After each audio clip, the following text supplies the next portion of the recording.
So getting fit and faster is like climbing stairs. You just have to do a little bit of training.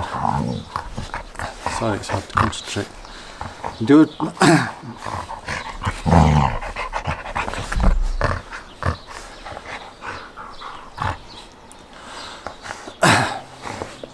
Getting fit and faster running or cycling, it's like climbing stairs. Each training session is like a step where you break yourself down a little bit and then you stop and consolidate on each level. And similarly, week on week is like taking another step and then another step, consolidating and moving forward. To do that effectively, it's best to use some sort of routine whether you can make incremental changes. So I like to use a weekly routine, and also having a daily routine can be really effective, so that you can understand if you're extra tired on a certain day, and then you feel really fresh on another day. If those days aren't the days that you plan to be fresh, or that if you're not fresh on the day you want to do a harder workout, then it's not working properly for you. So what you need to do is to make some adjustments to your week so that you're recovered and fresh and ready to work out on your harder workout days, and that your recovery days are basically recovery days. So how do you do that? Well, have a look at your week and see what days are best for you to do your hardest workouts. Traditionally, people have done a hard session on the Tuesday and maybe another one on the Saturday, and I tend to plan something medium on a Thursday. So if you can handle 3 harder sessions a week, then you might do something hard on Tuesday, Thursday and Saturday, and if you can only do 2, then maybe Tuesday and Saturday. If you're training for longer events, then using the weekend to do some endurance work is good, which means that you probably want some sort of recovery time on Monday. If you've had a really big weekend, you might actually need another day to recover.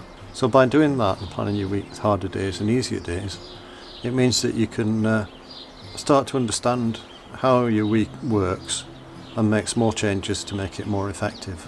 Once you've got that structure, then you can start to build a routine around it and make smaller adjustments to make sure that each day works effectively.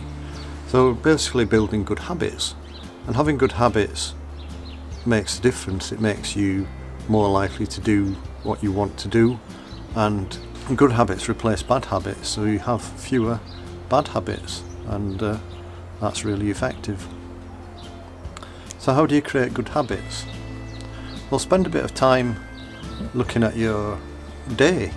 So you probably have certain fixed things you have to do in a day, and certain times of the day might be more flexible. For instance, most people have to go to work during weekdays, and you probably can't do much training during that time, but you might have a bit of space in your lunch hour that you can, if you have a lunch hour in your lunch break, that you can use, or you may not. You might be able to use your travelling to work effectively instead of driving to work or sitting on a train. You might be able to run or cycle part of the way and build some fitness that way, or you might be able to go to the gym in the morning on your way to work or on your way home from work. So being creative about your time and adding that sort of thing into your routine can actually be surprisingly effective and help you build extra volume into your training plan, or actually extra rest. You shouldn't undervalue the importance of getting a good amount of rest.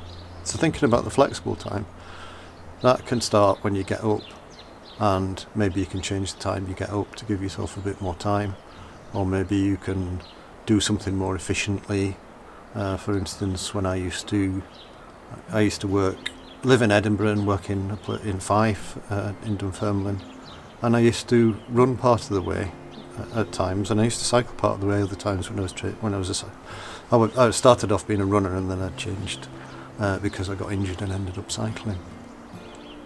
So when I ran to work, I used to run to the station just a few minutes, and then I'd eat my breakfast on the train, and then I'd run to work from the train, and then in reverse in the evening, which gave me 2 sessions a day, and was fairly streamlined because I'd made my breakfast the night before, and therefore all I was doing was getting to work, and actually it was quicker than driving.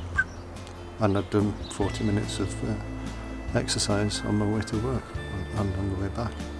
And it was also a lot more relaxing than driving. Also think about where you can make changes in your fixed time. What can you do at work? It can be that you have to take occasional breaks, and you can do a bit of stretching during that time.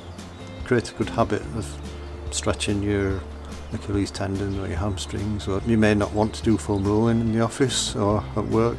You might be a little bit embarrassed, but doing some using a massage ball can be very effective and also quite discreet.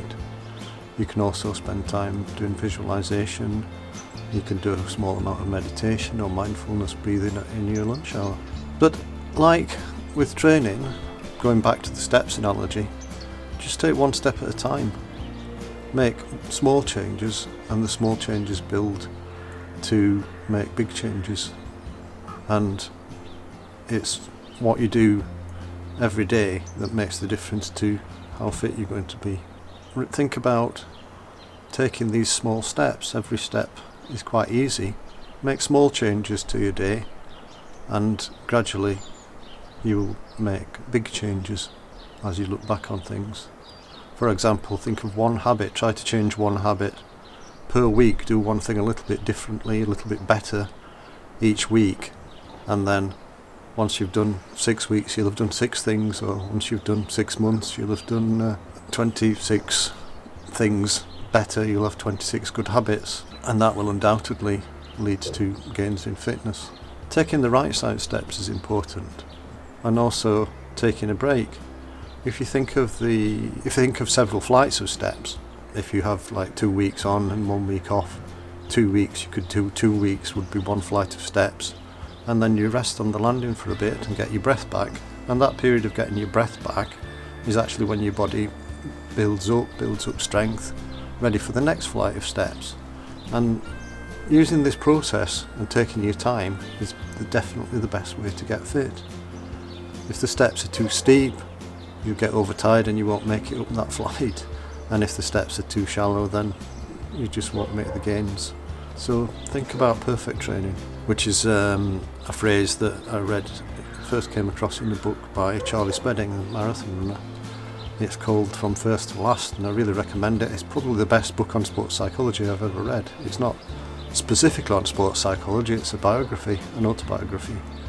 But he's got an amazing way of turning things around and getting the best out of himself. I hope you like the step analogy, and hope you like this video. If you do, please subscribe, give us a like, thumbs up.